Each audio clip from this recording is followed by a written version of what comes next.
Welcome to today's ceremony. We pay tribute to Colonel Matthew P. Sattler on the occasion of his retirement from active duty in the United States Air Force. We are honored today to have the Deputy Director of the Engineering and Technical Management Directorate, Air Force Materiel Command, and Colonel Sattler's brother, Colonel James Sattler, as our presiding officer. I am Senior Airman Adam Martin, and I will be your narrator for today's ceremony. We would like to welcome our special guests in attendance today. Please hold your applause until all introductions have been read. Colonel Sattler's wife, Mrs. Sarah Sattler. His son, Second Lieutenant Andrew Noble, daughter-in-law, Mrs. Alyssa Noble, and grandchildren, Hadley and Caleb. His son, Ethan, his daughter, Hannah, and his son, Will.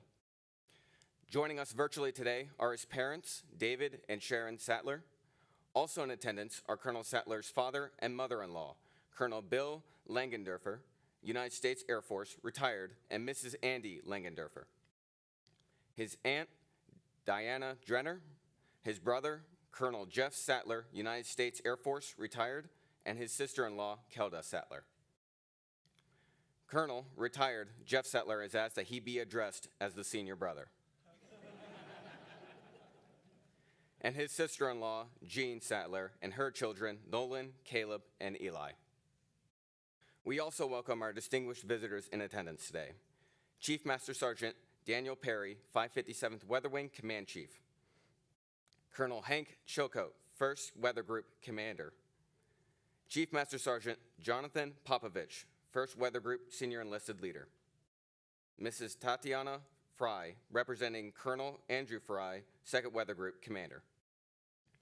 Chief Master Sergeant Will Caskey, 2nd Weather Group Senior Enlisted Leader. Colonel John Izako, 55th Operations Group Commander, on behalf of 55th Wing Leadership. Colonel Rachel Freestrom, 55th Communications Group Commander. Colonel Ken Fetters, 55th Maintenance Group Commander, and his wife, Alina. We'd also like to extend a warm welcome to all squadron commanders, chiefs, first sergeants, co-workers, friends, and the men and women of America's Weather Wing and Team Offutt that are joining us today to celebrate this special occasion.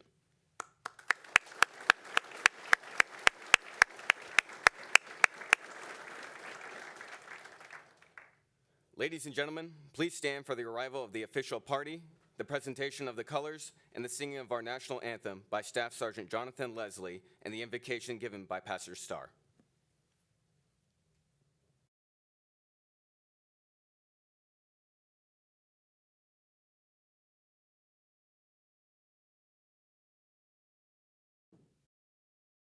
Present the colors.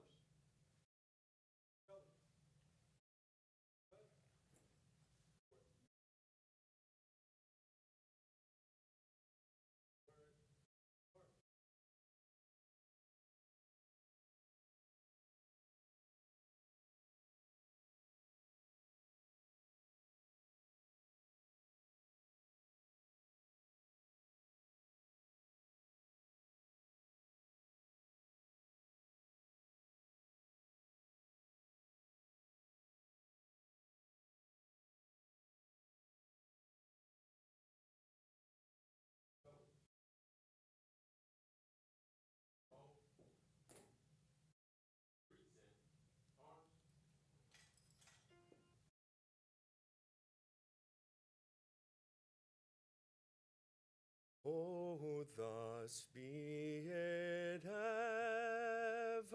when free men shall stand between their loved home and the war's desolation,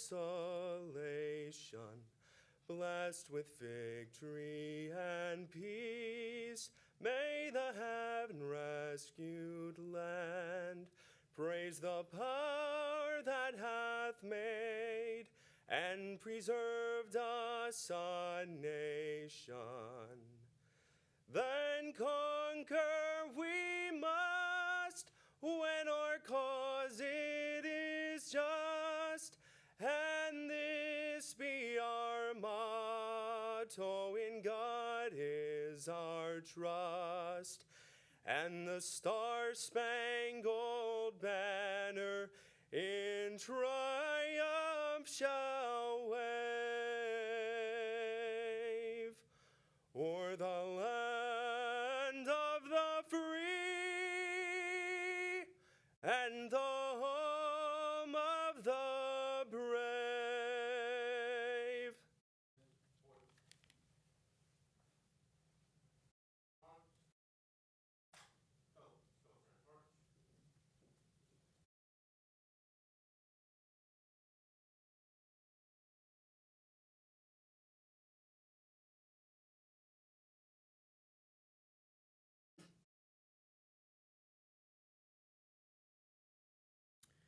Let's pray.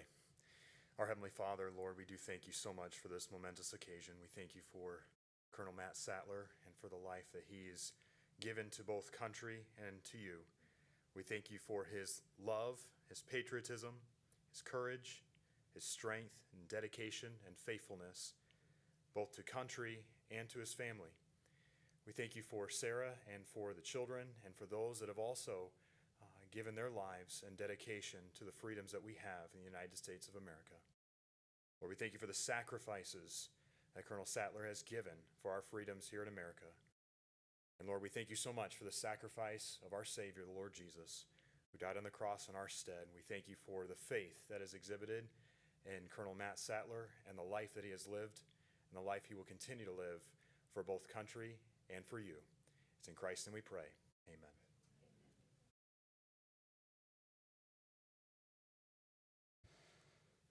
Thank you, Pastor Starr, for your deeply moving prayer, and thank you, Staff Sergeant Leslie, for that wonderful rendition of the national anthem. Let's give him a big round of applause.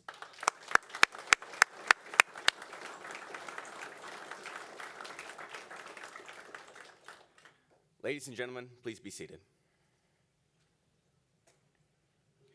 Today, we honor Colonel Matthew Sattler on his retirement from the United States Air Force and celebrate the culmination of his distinguished career of 25 years. Ladies and gentlemen, it is my pleasure to present our presiding officer, Deputy Director of the Engineering and Technical Management Directorate, Air Force Materiel Command, Colonel James M. Sattler. Sir, the floor is yours. Thank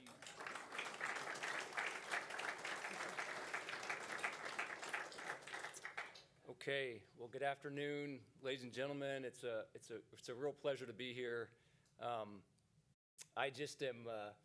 feeling goosebumps after that rendition, just as an American, right, as an airman, and to be here with all of these great people. What a great day. 25 years of service. So we're going to honor Matt. I'm going to do my best to keep things moving along, but 25 years and about 12 assignments is a lot to cover. And I was just driving around today with my family, revisiting some old sites from when we were stationed here. And I was thinking, you know, when you're in the Air Force or when you're in the service and you move around, you make these places your home, right? And so you come back to them, and it's kind of like coming back home. And what a special place for Matt. You've been stationed here before, to be coming back to part of a community that he was already a member of, and for us to come back here today.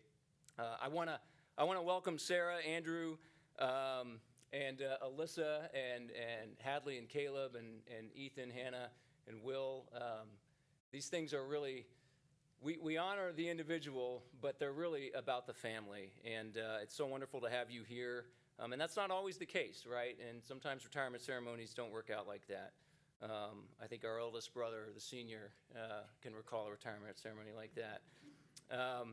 We have family here from all over, right? So Bill and Andy in from Michigan. It's so great to have you here. Really enjoyed hanging out last night and looking forward to some more. Jeff and Kelda and Aunt Diana in from Texas. Andrew and Alyssa and their family in from Wright-Patterson. Special place in my heart there. So it's wonderful. We do have some folks that weren't able to attend, Mom and Dad in particular. And our brother Andrew, and his wife Marina. I want to shout out to Mom and Dad online though. They could join us. I want to thank especially Dave and Jan Tallboys and Colonel Retired Russ Weaver for helping them to dial in today. So glad you were able to join us, Mom and Dad. We're thinking about you today. You know, I will say it was a long drive. We drove here yesterday. A lot going on these days in the Air Force, and so I'm just super excited we were able to make it. For a while there, I wasn't sure, as busy as work has been. But let me tell you, there is no place I would rather be right now than here with all of you, right? Friends and family of Matt and Sarah, and honoring this man and his career of service. And I would be remiss if I didn't also recognize the 557th, the leaders that we have here today. Thank you all for joining us. and the leaders from the 55th Fighting Wing. It's fantastic that you could be here to support Matt and support his family. And I know there's a lot of members from the 557th, other members of Offutt, Team Offutt here today. It's great to have all of you here. And then lastly, a special shout out. I know there's a lot of church family here. It's great to have a church family, and I know Matt and Sarah really value theirs, so thanks to all of you for being here today. I will say I'm a little nervous, and it's not so much about speaking and things like that. It's really that, I've been thinking about this day for a long time. I'm sure you have. Matt's my big brother. We grew up and we were tight, We did a lot of things together, a lot of sports, academics, baseball, fishing, camping, all of these things. I look up to him. I'm very proud of him. And so if I'm a little nervous, it's because I really want to get this right and honor you, Matt. So, but some good news, Matt. Hey, check this out. We don't have to recite any oaths today. So, all right, sorry. I'll try to keep that short. For those of you that don't know, you can ask later. But when I was thinking about Matt, I was thinking, what are some attributes that describe my brother? And there were three that came to mind, right? First, he's humble. He is a humble man. Now, when I think of that, what I really think about is he hates being the center of attention. In fact, I'm pretty sure right now he is thinking, Jim, please keep this short. I don't know that I can guarantee that's going to happen, but he is a humble man. He's always looking out for the needs of others, and he's deflecting any honors that are coming his way to his family, to his team, to other people that were part of whatever duty was accomplished. Second, he's devoted. He is devoted to his mission. And he has lots of missions in life. He's devoted to his missions as an officer in the United States Air Force, and we'll talk a little more about that. He's devoted to the people in his life. And if you're here today, that includes you, right? He is a devoted man. And then thirdly, I hate to admit this as his brother, but he's just a cool guy. He's athletic, he's witty, he's easygoing, he's fun-loving, he's just a fun guy to hang out with, and so those are just some things, and I think you'll see as we talk about his career some of these things weaved in and out of that. And I'll say too, just as a theme for today, and I touched on this already, this is really a family affair, and I don't think Matt would want it any other way. One of the things Mom and Dad taught us, it's really hard and probably not good to separate the job from the family.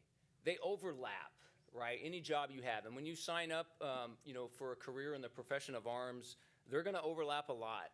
So priorities matter. Priorities matter. And I spoke with Sarah a little bit about this, and you gave me some great thoughts. Just looking back on their career together as husband and wife.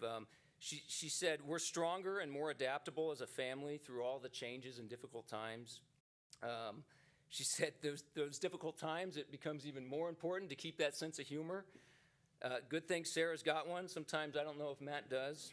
But and even though the family wasn't officially, right, in the Air Force, they held the fort for Matt, right? They held the fort. And they were always behind him, and I've said this before, and I say it every time I can. If there's a monument missing in the nation's capital, it's a monument to the spouses of our servicemen and women, because they put up with a lot of stuff. And Sarah, no doubt, has done that. And on that note, I will just say military careers can be a little deceiving, right? You're going to hear about Matt's career and many of his outstanding accomplishments. And that might lead you to think that Matt's highest devotion is to the Air Force. But don't be deceived. Matt's highest devotion has always been to our good and gracious Father in heaven and to the family that he gave him. And you'll see that. And if you know Matt, you know that. And I would just add that Matt's patriotism and his love of country and his love of the Air Force flow out of that. And they're complemented and enhanced by that. So, with that, Matt, how you feeling today? A little warm in here? All right, well, I just have to say, when you started ROTC back in 1996, Could you imagine this day? It's tough. Some highlights. I had to look a few things up. 1996, right? What was going on? You know, there was a movie that came out that I thought of you. It's called Twister. Yeah. Yeah. You know, it was promoting storm chasing. Now, it's a good thing you didn't fall for that Hollywood nonsense. Go do any of that. You know, something more serious, near and dear to us in the Air Force, the Kobar Towers bombing killed 19 U.S. servicemen in 1996. Summer Olympics took place in Atlanta. Tiger Woods made his professional debut. The Big 12 Conference was formed. Wow. Bill Clinton beats Bob Dole in the presidential election. And last, but maybe most importantly, Super Bowl 30. America's team won their third title in 4 years. Now, we won't talk about what they've done since then, but 1996, that was a great year. So I do want to say, just personally, Matt, thank you for honoring me to be part of this. I've done retirement ceremonies, but I can't say I've ever retired my brother, and I'll never get to do that again. And so this is just a very, very cool day and a cool experience for me. So thank you. Okay, so I'm going to try to quickly walk through some of Matt's career. I know I'm already a little long-winded, but I'm going to try to work some stories in. Maybe some of you haven't heard. You know, Matt was born in San Antonio, Texas. Fantastic town. Graduated Clark High School in 1996. Go Cougars. It's probably just you and me. Maybe over there. Yeah, there you go. One of the things I remember about, you know, growing up with Matt, I said he was a cool guy. Anytime I went and did anything, so Matt was 2 years ahead of me, so I joined the marching band, and Matt's a junior, and it's like I've got instant street cred because I'm Matt's brother. But what we would do in the summer, probably about this time, is we'd be out there, you know, sweating our behinds off, marching around, doing drill, and we'd get a break. And so if you had a car, you could drive down to Sonic and, you know, get one of those Route 44s or whatever.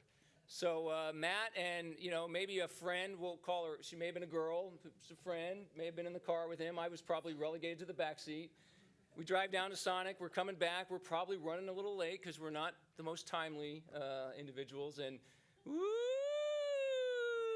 we're in the rearview mirror. So he gets pulled over, and the next thing I remember Matt saying is, "Oh crap." And he's got his hand back where his wallet would be. And I kind of look out the window, and I see one of the drum majors off in the distance holding up Matt's wallet and with a big grin from ear to ear. And the only thing that saved Matt's bacon that day is the officer that came up was one of my baseball coaches. And so once he realized who we were, he was like, "All right, you guys are good. Just watch your speeding," or whatever it was, you know, you were doing. That's probably what it was. So now, why do I tell that story? Well, you might hear a few other stories about times and places where Matt may have left important articles like IDs or clothing, apparel, uniform parts. So this was just an early indicator of Matt's future career. He went on, being a native Texan. Of course, where do native Texans go to school? Well, some of them go to a school north of the border. I don't know what the school is called. It's in Norman, Oklahoma. You can look it up. Did ROTC, studied meteorology, and I'll just say, you know, kidding aside, was a distinguished graduate, and just an early indicator of where this young man, Cadet Sattler, is off and going. So commissioned in 2000, and then he's off to his initial skills training at Keesler, and Keesler, Mississippi. So I got to say, too, Jeff and I may have had a little meeting last night. We were going through your records. I've got them all. We were just talking about this one in particular. I've got his training report from Keesler. Now, one thing that Jeff pointed out is there's a lot of white space on here.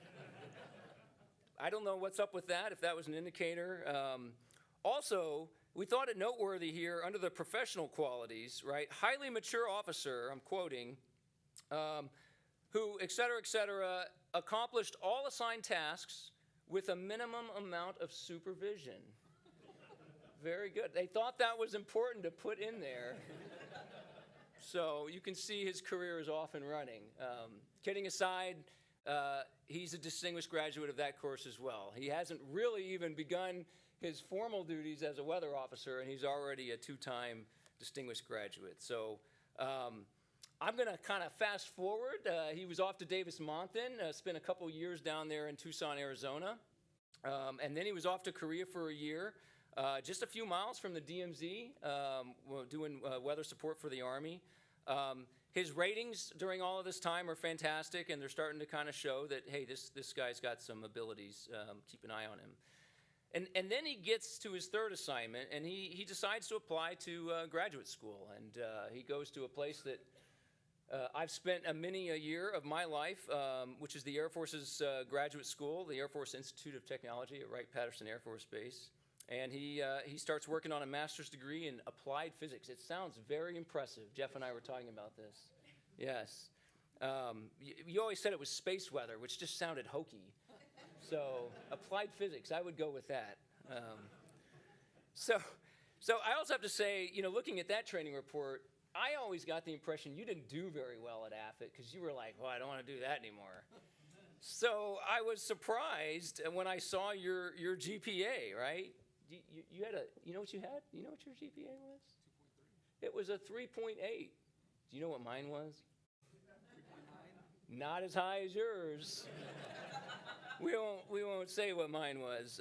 So there he is. He's doing well at AFIT, and AFIT's a grind, right? I mean, there's some time to play some crud, relax, maybe play some golf, but there's a lot of stress and a lot of work. So I have to pause here and just say, as an observation, and I learned this recently. My 4-star General Duke Richardson retired, and I learned this at his retirement ceremony. When you start out an Air Force career as a young man, if you're single, right? There's only one thing that matters, right? One thing. You need to find the right woman to join you on that career, all right? And so on some brilliant advice from Matt's, we'll call him his favorite brother, on some brilliant advice, Matt attends a local church and meets a young girl named Sarah. Sarah probably distracted you from your AFIT studies. You might have had a 3.9, maybe even a 4.0, but we'll never know. We'll never know. I do remember, Sarah, when I was talking to you about this, what did you say about joining the military? You never thought, right? I will never marry anybody in the military. Yeah. So I didn't tell her. Yeah.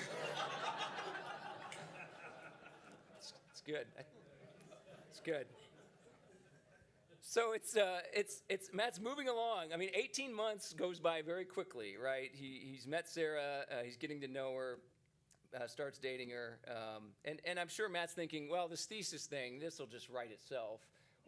Why not add something like plan a wedding to the grind at the end of AFIT? So that's what he did, right? And they got married very memorably. I think it was right around St. Patrick's Day and right before your graduation, wasn't it? Matt has arrived as a single airman at Wright-Pat, and now he is graduating and leaving as a family of 3 with Sarah and Andrew, and they are headed to Offutt, headed right here to what was then the Air Force Weather Agency. Now, Matt's performance really at Offutt, I think this is where your career really starts to accelerate and take off, and I won't go into too much there, but his performance as a branch chief, and then a flight commander, and then the executive officer, for AFWA, it shows because, some of the things mentioned, he's the best in the business. These are quotes. Total superstar, number 1 of 46 captains.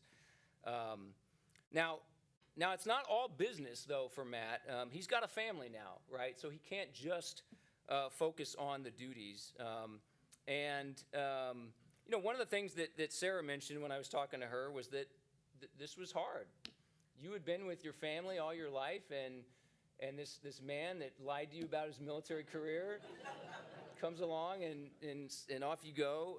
So it was hard for Sarah being separated from her family. Fortunately, Matt stayed close to home. He didn't. Oh no, you didn't. You went to SOS, didn't you? 5 weeks. See you later, Sarah. I'll be down in Alabama. And then. I could be mixing this up with ASBC, but I'm going to say it's the truth. Gets to SOS and may have forgot a piece of clothing.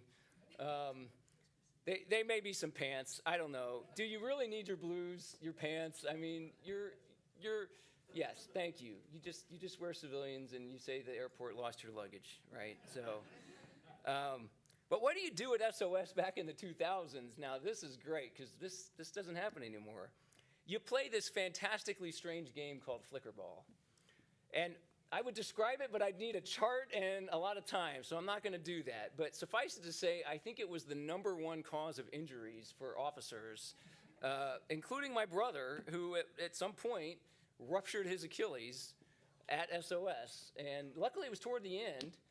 You'll do anything to get out of that 3-mile warrior challenge. So now, did you come down, Sarah? I think you did, because he had to have surgery. So this was all Matt's plan to reconnect with his new bride. So I give you all the credit, Matt. And then I'll just say, a little family inside baseball here. What is expected of a Sattler brother when they're stationed at Offutt Air Force Base, right? I think there's three things. You get selected for promotion to major, which check, you did that.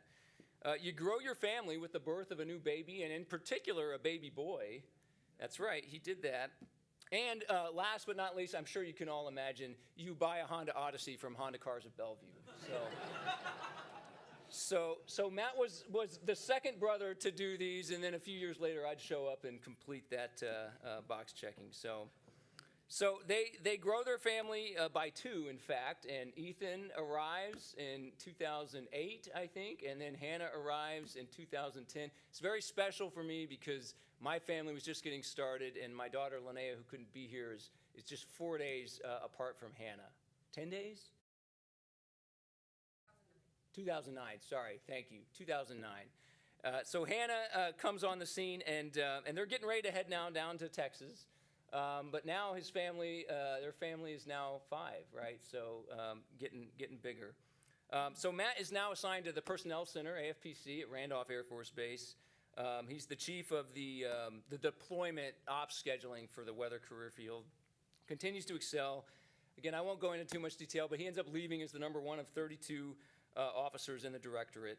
But I do want to pause here and just say, if you're a native Texan serving in the military, and you have the opportunity to be stationed in Texas, I highly recommend having a child to ensure your Texan legacy is preserved. Matt's legacy was already in doubt from the college he chose, so he cemented it here with the arrival of Will entering the picture in 2012. But before Will enters the picture, or at least before he arrives on the scene, Matt exits the picture by taking a deployment. To which Sarah says, "Thanks, Matt." So their family's getting bigger, and now they're off to Fort Leavenworth. Matt's a student at the Army's Command and General Staff College for a year. We don't send everyone to these kinds of schools. We tend to send the best of the best. Matt graduates top 20%. And then off they are to this growing young family to Wiesbaden, Germany. Matt's now a DO of the 7th Weather Squadron. He continues to excel, #1 of 10 majors. I kind of like this quote. I think it said something to the effect of, "You were an eye-watering DO." Now, I don't know if that means he cried a lot, what you were doing. They were happy tears, but you were eye-watering, so that's good. And then one of my favorite stories, which I didn't know, but doesn't surprise me at all. Upon arriving, Sarah is in need of a car, right? Because you can't ship all your cars over there. And Sarah has always wanted a BMW, right? Well, what better place to get one than Germany? The problem, Sarah, is that you married a cheapskate. So she does finally get a BMW. Unfortunately, the air conditioning doesn't work. The passenger door doesn't work. There's probably dents all around it. It probably has an odor, I'm just assuming. But you got a BMW, so Matt, way to go. Way to check that one off. And I will say, running parallel in this time, another noteworthy event is happening. And again, this event intersects my family because Andrew and Alyssa are living in the Wright-Patterson, the Dayton area, and Andrew decides to enlist in the Air Force. And so I think both of y'all, did you both travel to his graduation from Germany? Yeah, so it's fantastic. The family's growing too in its service to its nation.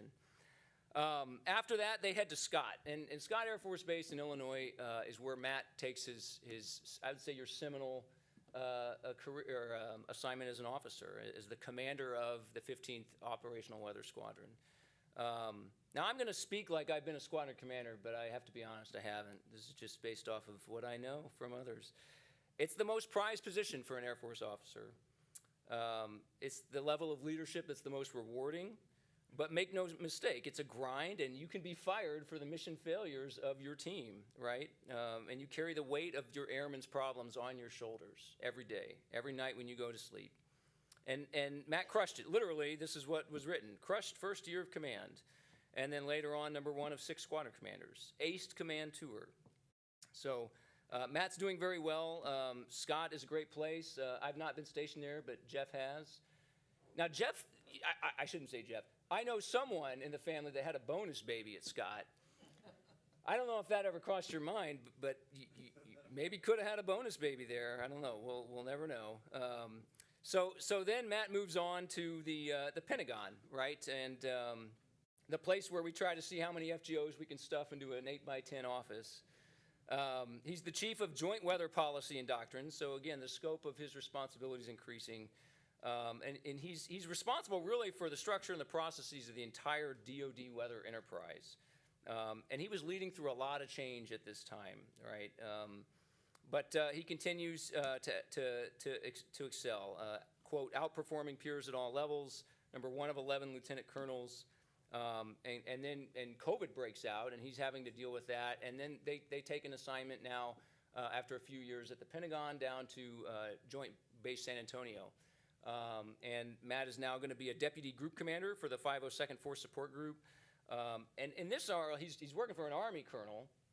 He's still a lieutenant colonel, but you can start to see a transition at a senior officer level where you're not just now in charge of things that are in your career field, but you're now becoming in charge of things more broadly. Again, COVID's going on. I remember talking to you. It sounds like it was a pretty stressful time trying to figure out how to do it, especially in a force support group. I mean, you're right in the middle of COVID. And this is where Matt's selected for promotion to colonel. And then based off of that, they only do 1 year there, and they are off to Sarah's dream assignment, Hickam Air Force Base, or the joint base out there in Hawaii. Matt may have thought he was done dealing with COVID, but I affectionately think of your position out there as the PACAF COVID czar. So you were not going to be done with COVID. He was the chief of readiness and integration for PACAF. And that meant readiness, you're dealing with COVID. 60,000 Air Force personnel, the largest global theater, and Matt continues to excel. I'll just pause here for one more of these fun little stories where Matt's going TDY back to the States, Sarah drops him off at the airport, heads home. Maybe 10 minutes later, Sarah's phone rings. Which article of clothing was it, Matt, that you forgot? The whole thing. He forgot the whole uniform this time. So, I mean, if you're going to forget one article, you might as well just forget them all. So Sarah saves his bacon. I don't know how she did it, but she did it. No surprise, though. So COVID continues. He's dealing with that. He's also dealing with the AOR that's dealing with China, right? And, there's kind of a tipping point, I think, around this time with how the military is approaching the Indo-PACOM theater. And I just want to I'm going to read a little quote here from one of his performance reports. The number 3 of 54 headquarters colonels. Matt's performance was outstanding, leading PACAF through complex problems, including agile combat employment and COVID-19. He's on to Vice Wing Commander, follow ASAP with tough wing command. Matt is absolutely ready to lead at the wing level. So, and then here he comes, right? He comes into to office for the second time as the deputy commander of the 557th Weather Wing.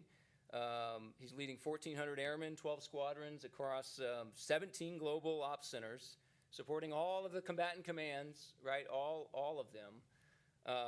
And I'll just say, for the past few months, 2025 has been an exciting year if you're a leader. I'll say exciting in air quotes, right? There's some long days, right?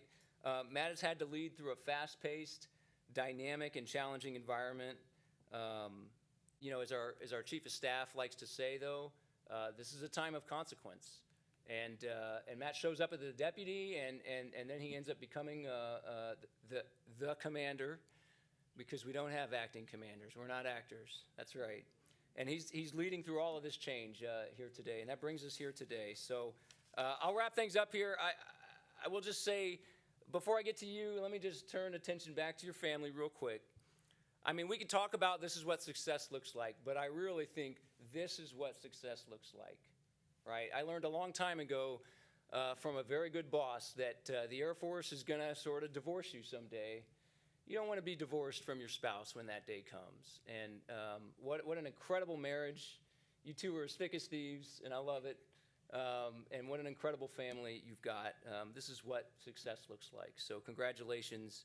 And I'll get off the stage here by just throwing out a couple numbers here, Matt's career by the numbers. So 25 years, 12 assignments and moves, 22 performance reports, 11 decorations, 8 different U.S. states, 3 overseas assignments, 4 children, 8 pets.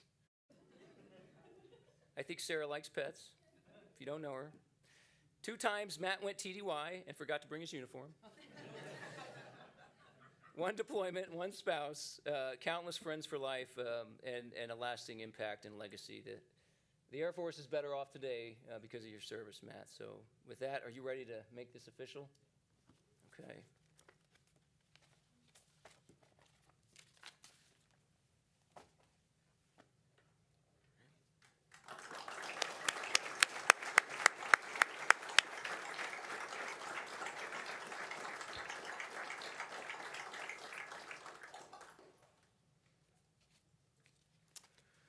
Thank you, Colonel Sattler.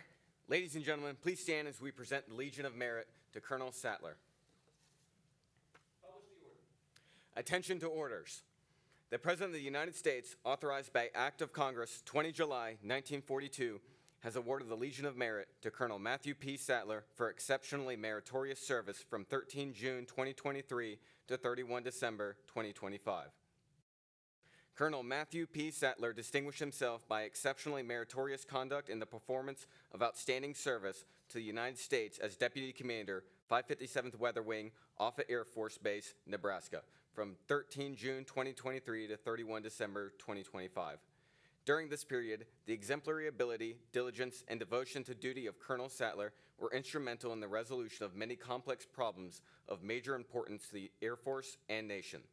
He masterfully led the wing through 3 operational readiness exercises, delivering the wing's first Road to War plan and associated operations order. Additionally, his commitment to readiness enabled Air Combat Command's first ever virtual foundation readiness inspection, allowing for more efficient resource allocation. Furthermore, Colonel Sattler oversaw a technical team aligning operations with up-to-date cybersecurity practices. He collaborated with the program office responsible for the wing's $322 million data center to remediate nearly 1,400 vulnerabilities ahead of a cyber operational readiness assessment, driving significant improvement in the wing's cyber defense posture. Finally, he stepped in as the wing commander during a 6-month leadership gap, ensuring a continued focus on readiness and lethality during a pivotal period shaped by strategic change across the Air Force. The singularly distinctive accomplishments of Colonel Sattler culminate a distinguished career in the service of his country and reflect great credit upon himself and the United States Air Force.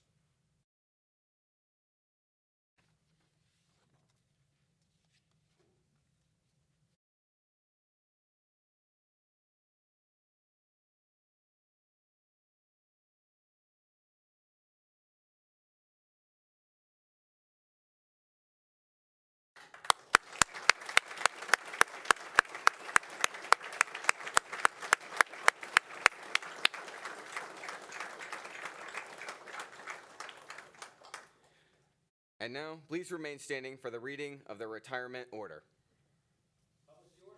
Attention to orders. Department of the Air Force, Washington, D.C., Special Order Number AL000309, Colonel Sattler, effective 31 December 2025, You are relieved from active duty, 557th Weather Wing, Offutt Air Force Base, Nebraska. Retired effective 1 January 2026 per AFI 36-3203 in the grade of Colonel. Active service for retirement, 25 years, by order of the Secretary of the Air Force.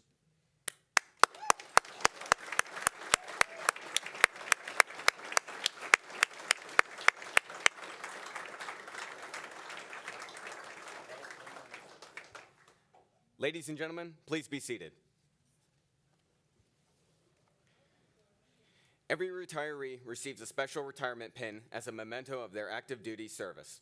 Sarah, please join your husband at this time to pin on his long-awaited retirement pin to symbolize his transition from active duty to retired status.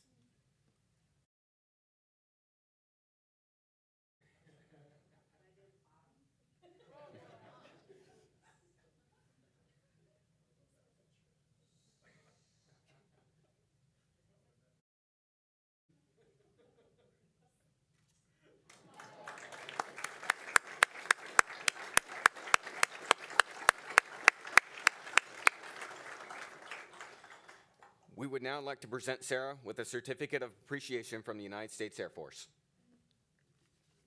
The certificate reads, "In grateful appreciation, the United States Air Force presents the certificate of recognition to Mrs. Sarah Sattler for the commitment and numerous contributions that made positive impacts to the nation's defense.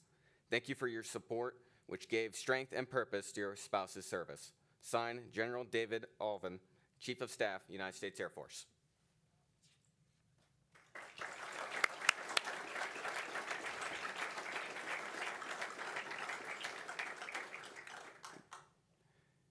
Colonel Sattler will now be presented with his certificate of retirement from United States Chief of Staff of the Air Force. It reads, "To all who shall see these presents, greeting. This is to certify that Colonel Matthew P. Sattler, having served faithfully and honorably, is retired from the United States Air Force on the first day of January 2026. Signed, General David W. Alvin, Chief of Staff, United States Air Force."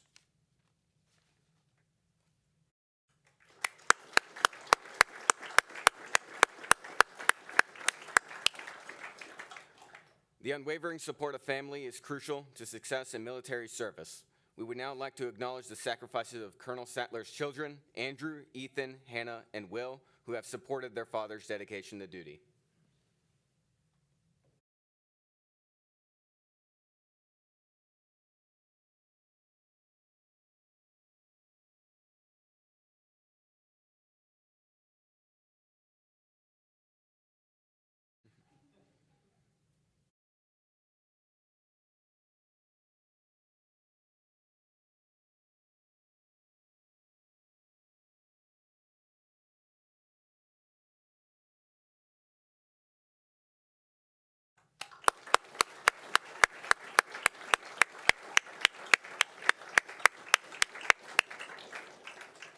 Thank you, Colonel Sattler and Colonel Sattler. Please take your seats.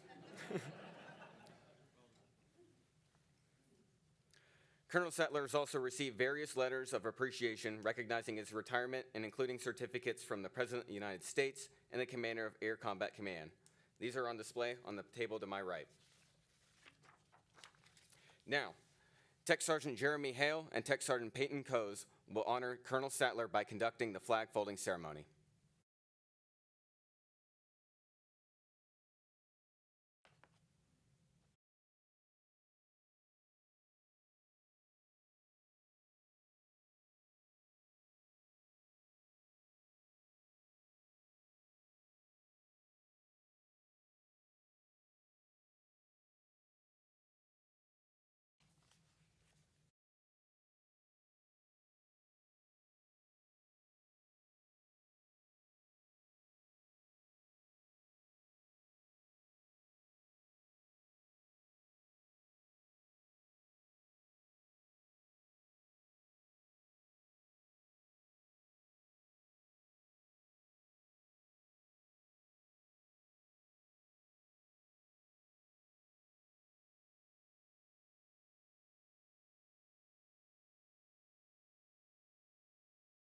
For more than 200 years, the American flag has been the symbol of our nation's unity, as well as a source of pride and inspiration for millions of citizens.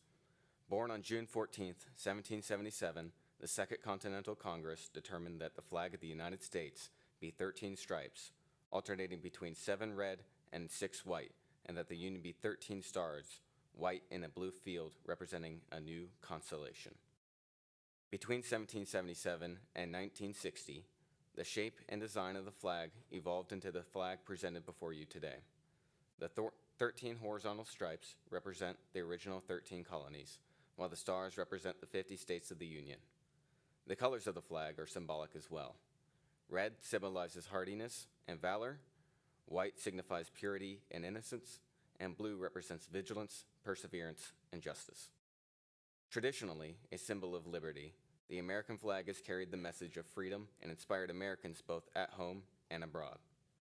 In 1814, Francis Scott Key was so moved at seeing the stars and stripes waving after the British shelling of Baltimore's Fort McHenry that he wrote the words to the Star-Spangled Banner. In 1892, the flag inspired Francis Bellamy to write the Pledge of Allegiance, our most famous flag salute and patriotic oath. In July 1969, the American flag was flown in space when Neil Armstrong planted it on the surface of the moon. Today, our flag flies on constellations of Air Force satellites that circle our globe and on the fin flash of our aircraft in harm's way in every corner of the world. Indeed, it flies in the heart of every airman who serves our great nation. The sun never sets on our U.S. Air Force, nor on the flag we so proudly cherish. Since 1776, no generation of Americans has been spared the responsibility of defending freedom. Today's airmen remain committed to preserving the freedom that others won for us for generations to come. By displaying the flag and giving it a distinctive fold, we show respect to the flag and express our gratitude to those individuals who fought and continue to fight for freedom at home and abroad. Since the dawn of the 20th century, airmen have proudly flown the flag in every major conflict on lands and skies around the world. It is their responsibility, our responsibility, to continue to protect and preserve the rights, privileges, and freedoms that we as Americans enjoy today. The United States flag represents who we are. It stands for the freedom we all share and the pride and patriotism we feel for our country. We cherish its legacy as a beacon of hope to one and all. Long may it wave.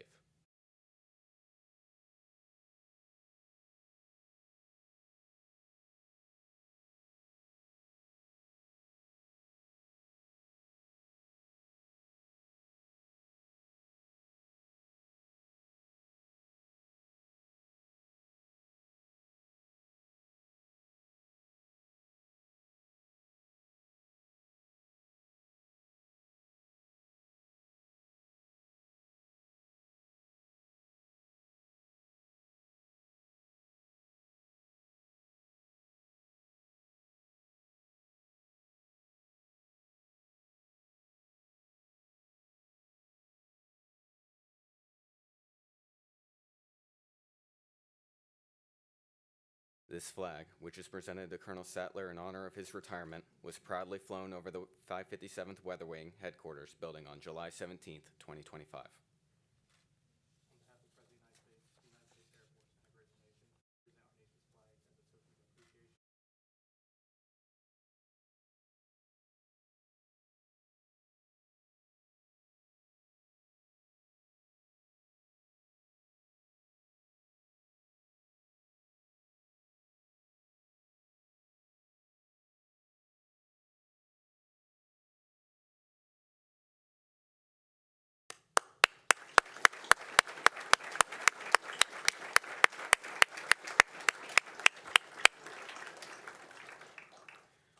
Ladies and gentlemen, it's my pleasure to introduce to you Colonel Matthew P. Sattler, United States Air Force, retired.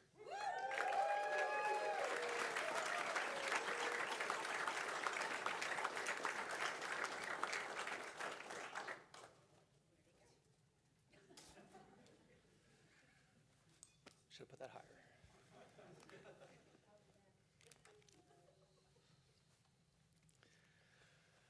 All right, wow. I don't think I've been this nervous since my wedding. Just kidding, honey. So Jim obviously knows me very well because he stole a lot of my lines. Those who know me best know that I'm uncomfortable with attention, but maybe not as uncomfortable as my little brother. So, turnabout's fair play. For those who don't know, when little Jimmy was 6 or 7, playing soccer, he scored the winning goal in a tournament and the crowd went wild. Jimmy did not. At the sight of all the tension, he ran behind the bathrooms and he sat there crying because of all the attention. If this is your interview for my retirement, it's not going very well. He's really come out of his shell since then, don't you think? Somehow he turned into the extrovert of the family. I did not. I'm overwhelmed by the attendance here and online, but I'm not thrilled to be up here right now, so bear with me as I get through the next 23 pages of my speech. In an attempt to help control my emotions today, I'm going to use a script. I usually wouldn't do this. I wouldn't stand behind the podium, but this is going to be tough.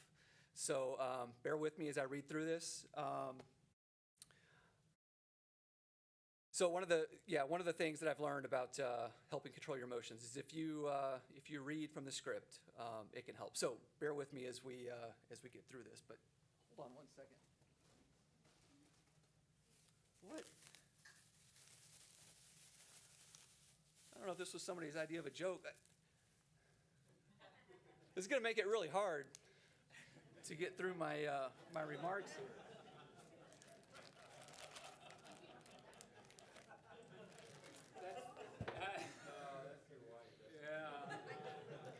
All right, so it's the onion. There's an onion up here. So thank you all for being here today. It really does mean so much to me. Let me first say that I didn't just shotgun this invitation out to everybody. We were deliberate in who we sent it to. So if you're here today, this was our way of saying thanks. You've had a positive impact on my life, either professionally, spiritually, or personally, and I'm really glad that you're here today. It's a weird feeling being in this ceremony, a ceremony that I've waited for and looked forward to even for so long in your career. You look forward to that one day. You go to so many retirements, and someday I'm going to be up there, and you're excited for it. But it's going to be really hard to say goodbye to this profession, to this organization that I've given so much to over the years. Before I continue, please help me thank the team that's put today's events together. These ceremonies require a ton of planning, logistics. There's a lot of scrambling at the last minute just to take care of unforeseen problems. We've had a few, but overall it's gone well. I was fortunate to have a really stellar team working behind the scenes to put this together. So help me recognizing Captain Matt Steiner, Major Andrew Reese, my project officers, Captain Worth, who was handling all the protocol issues. Jim, thanks for agreeing to officiate today. Sorry I wasn't a little more upfront about what a smallish ceremony would look like. Our ushers, Sergeant Finley, Sergeant Cundiff, Airman Bryan, Airman Chudley, and Airman Marines. Our narrator, Airman Martin, Proffer, Sergeant Allen, the Offutt Air Force Base Honor Guard, our flag folding team, Sergeant Hale and Sergeant Coase. Let's give them a big round of applause.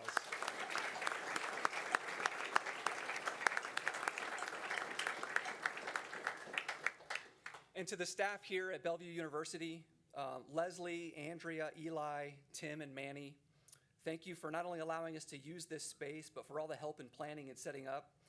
I've had the privilege of using the facilities here a number of times, and they never disappoint. Thank you for always supporting the men and women of Offutt Air Force Base.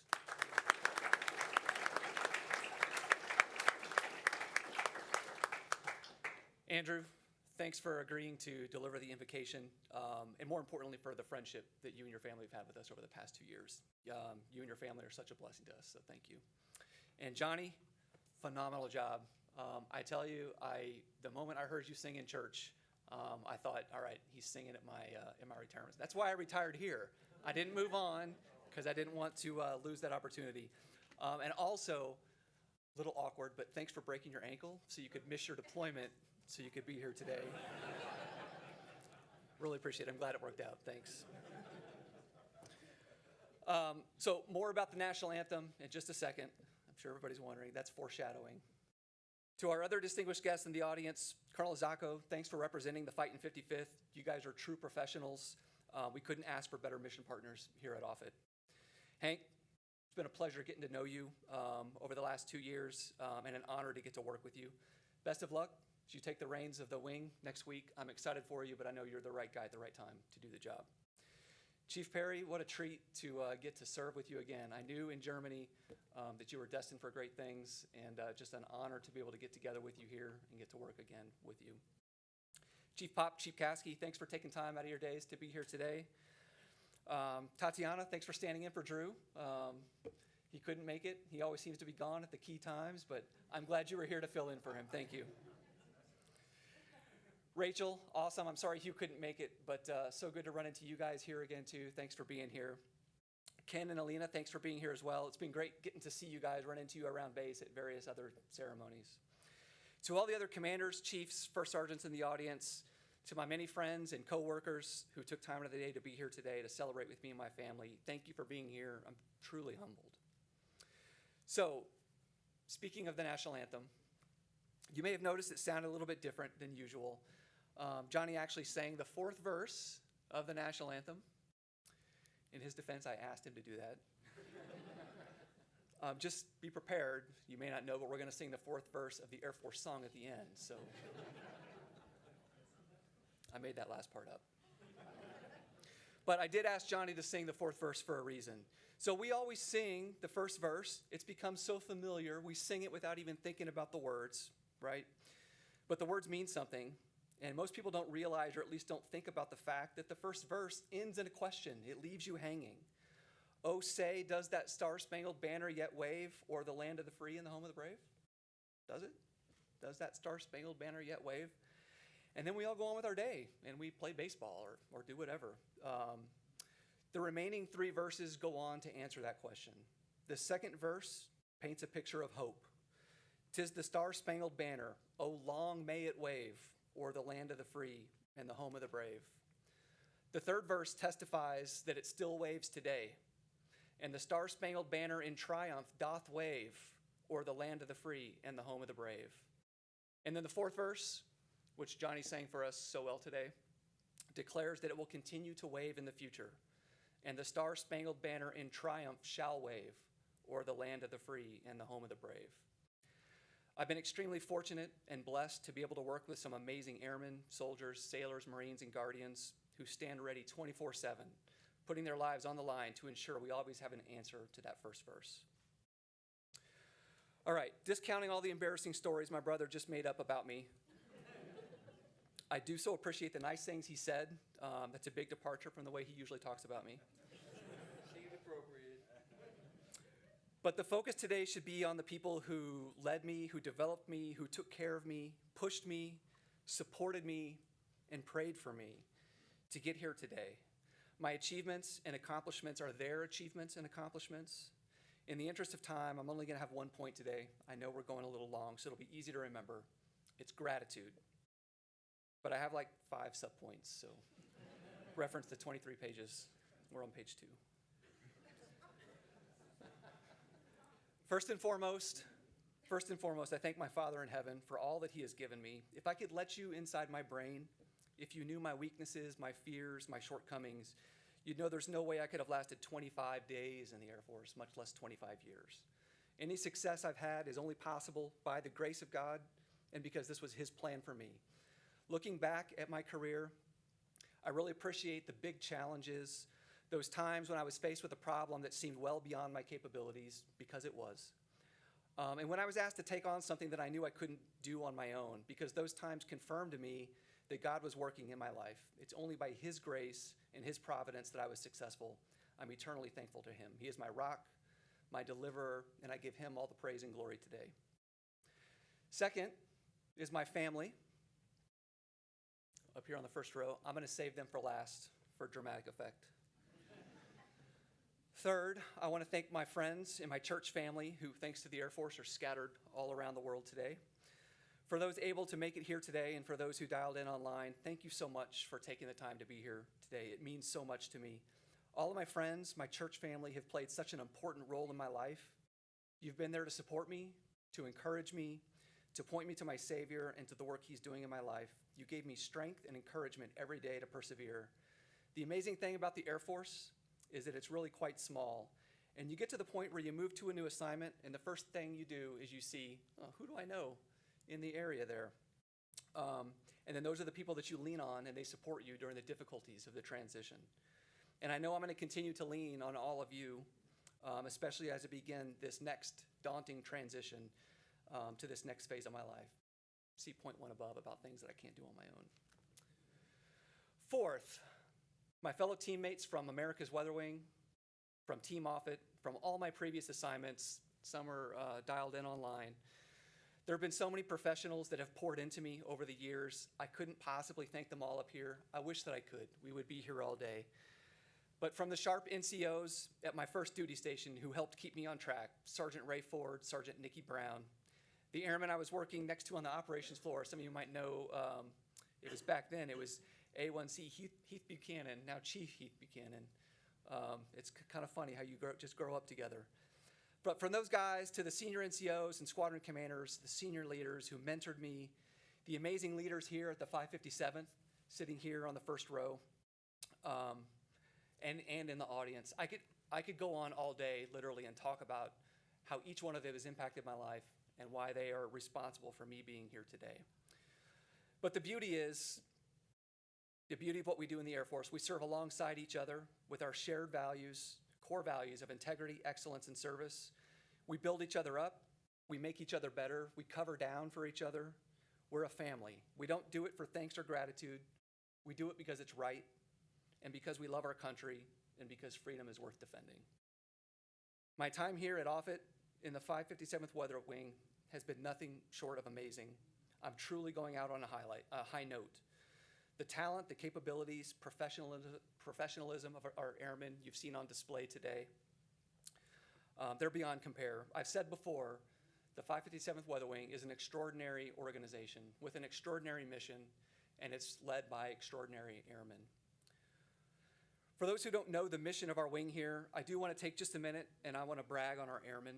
We are a truly unique, one-of-a-kind within the Air Force. We present many one-of-a-kind capabilities to the DoD and to the nation. We support planning, targeting, and mission execution for operations across the globe at the unclassified, secret, and top secret levels. We support the intelligence community, the services, and our allies and international partners. We also support the White House, the National Weather Service, NASA, FEMA, the FAA, and 5 national labs. The data and information we create and process amounts to 76 terabytes of data coming into and out of the building every day. We feed processes that allow command and control of our forces and our munitions around the globe, mitigating impacts to our forces and identifying opportunities where we can take advantage of the environment to have an advantage over our adversary. Meanwhile, we have a bunch of highly skilled cyber professionals performing complex data operations and defending our networks against cyber attacks from capable adversaries. I'm telling you, the airmen are doing extraordinary things in the 557th Weather Wing every day. Our motto is weather drives behavior. I think we all kind of know that fundamentally. We check the weather on our apps, which are horrible, by the way. But we check to know how to dress or when to plan our events. But the weather drives far more than that. It drives operational behavior of our adversaries. Where and when they're going to conduct operations, how the environment will affect their capabilities, when will they take weather avoidance measures, and can we take advantage of that? When will their capabilities be limited? When will the flooding or a thunderstorm impact their ability to defend themselves or to communicate? And get this, how the space environment affects their satellite operations or their ability to communicate. That's some really cool stuff that we do day in and day out. Our fantastic airmen are doing. The implications are nearly endless. Understanding the environment and how it impacts us, as well as how it impacts the adversary, is what gives us the advantage. The men and women of America's Weather Wing, that's what we call ourselves. They keep all of this going every day with cutting-edge cyber operations, timely, accurate environmental information and forecasts. My biggest accomplishment over the last 2 years was just not getting in the way so they could continue to make great things happen. To the amazing airmen and the civilians at America's Weather Wing, thank you for your professionalism, your passion, your dedication to the mission. America is safer and stronger because of your work, and I'm really going to miss working with all of you. All right, finally, last point, back to number 2, my family. We're almost done. I'll make this part really quick. So, Mom and Dad, you're online. How can I thank you for pouring your lives into me and to my brothers? There aren't words that can express my love and my appreciation for both of you. You always set the example, you walked the walk, and you sacrificed for us. As a parent now, I understand so much better how much you love us, and I'm so thankful God gave me to you to raise. I know you had flowers delivered earlier, just a small token to show my appreciation for you. And the flowers are for you two dads, so don't let Mom hog them all. I love you both so much. I'll see you soon. And please say hi to Russ, Dave, and Jan, who I think are sitting there with you. We miss them as well. To my brothers, the Sattler brothers, 2 here and 1 online, you guys have made life so much fun. Despite the physical separation, we always pick right back up when we're together, like we did last night, trying to stay out of trouble. From tearing it up on the golf course to fixing things around Mom and Dad's house. I'm looking forward to seeing you guys again here in San Antonio in a couple weeks. Thanks for your love and support over the years. Jeff, thanks for encouraging me to join the Air Force. I probably wouldn't be here today if it wasn't for that conversation we had in 1995, 30 years ago. Jeff commissioned me. He promoted me to major. He helped promote me to colonel. And thanks especially for not holding back in your reply all to everybody that was here.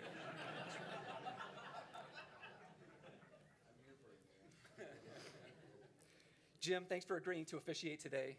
I'm proud of all that you've accomplished. I'm really going to miss being on active duty with you. We won't talk about who commissioned who back in 2002, but I can say with confidence we were both there. And like you said, the good news is there's no oath to read today, so we're in a good spot. To my sisters-in-law, Kelda, Marina, Jean, to my daughter-in-law, Alyssa, you make our family whole. Thank you so much for being here today and online to celebrate with us.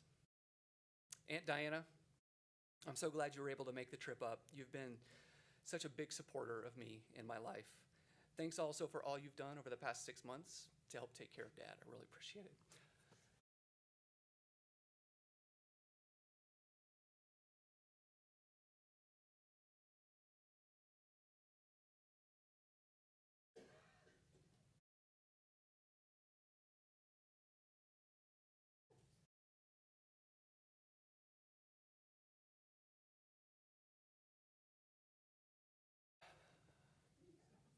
To my in-laws, Bill and Andy, who knew Andy when you twisted my arm 20 years ago to take your daughter out for a Coke? That we'd end up here. I can't thank you both enough for all your love and support these last 20 years. More importantly, for raising Sarah, investing in her life. Man, this onion. Bad idea. Thanks for making the drive to be with us today. I love you both, and I've got something for you guys.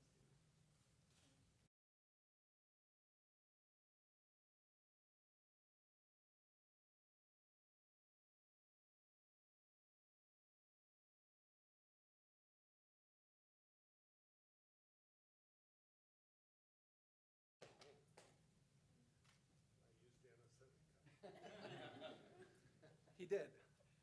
Maybe I'll tell that story. The day after I asked Bill for permission to propose to his daughter, show up at my dental appointment. He was a dentist in the Air Force. I had my sheet of paper of who my dentist was. It was not him. All of a sudden, in walks Bill, and they're going to drill out and repair a part of my tooth. And I was like, this is not fair. All you had to do was tell me no the previous night. Sorry, Hannah. All right, to my kids. You guys did not sign up for this, especially Andrew. I dropped in and I upended your life 20 years ago. Even though you gave me permission and I have it in writing. I know it was hard on you. I know it's been hard on the rest of you too. 10 different homes. How old are you, Ethan? 17? 10 different homes in 17 years. But I couldn't be more proud of each of you. You've displayed remarkable resilience that I know will help you as you get older. You're already old. Thanks for your love and support all of these years. I love you guys.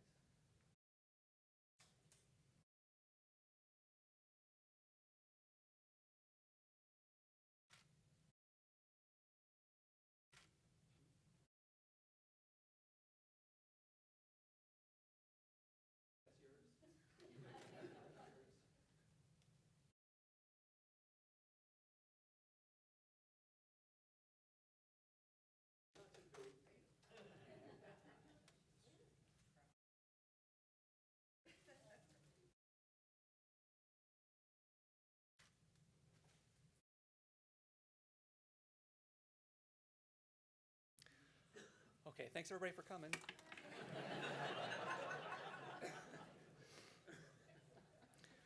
Finally, to my wife, thanks for saying yes 20 years ago. We were just kids back then. In many ways, I think you'd argue I'm still a kid. Sorry about that. We had no idea what we were getting into. We just knew we wanted to do it together. Well, once again, I'm pretty sure we have no idea what we're getting into. But I know now, more than I thought I did back then, that I want to start this next chapter with you.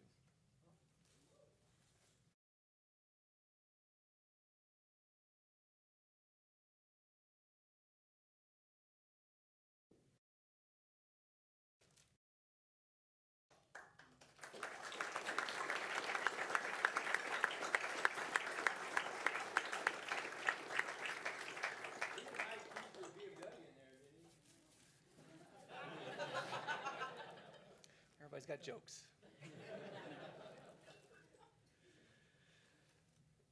As I leave the service, I'm hopeful for the next generation to continue to defend our freedoms and make this the greatest nation on earth. I look at the young airmen from America's Weather Wing, from the Warhawks of the Fighting 55th and U.S. STRATCOM. You are out here in the audience today. I've had the distinct pleasure of meeting and talking with so many of you over the past 2 years, and you give me hope. Each generation must kindle the flame of freedom. As Ronald Reagan once said, freedom is a fragile thing, and it's never more than one generation away from extinction. It's not ours by way of inheritance. It must be fought for and defended constantly by each generation, for it comes only once to a people, and those in world history who have known freedom and then lost it have never known it again. To my fellow service members still in uniform, I've prayed for you constantly over the years, for strength, endurance, and wisdom, and I will continue to do so. I sleep well at night, knowing you and thousands of airmen, soldiers, sailors, Marines, and guardians, like you, are out there standing their posts to protect our freedoms so we can continue to sing, and the Star-Spangled Banner in triumph shall wave o'er the land of the free and the home of the brave. Thanks for coming.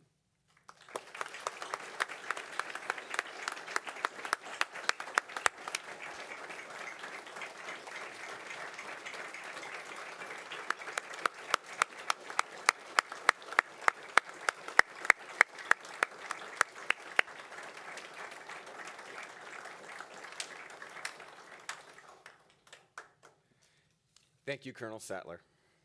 Ladies and gentlemen, the United States Air Force and airmen of the 557th Weather Wing are honored to have Colonel Sattler as our leader. We thank him for his dedication and service to our nation and wish him every success in the future. Ladies and gentlemen, please stand for the playing of the Air Force song and the departure of the official party. Please remain in place until the official party and family have departed.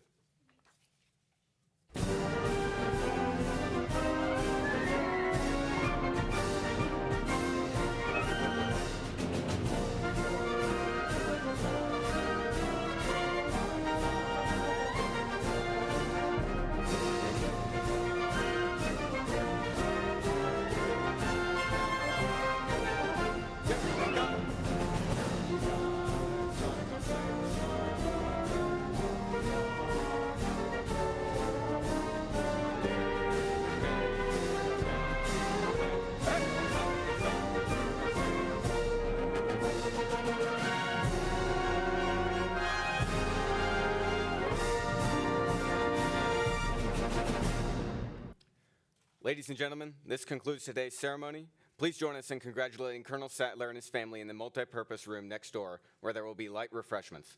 Thank you for attending, and have a great day.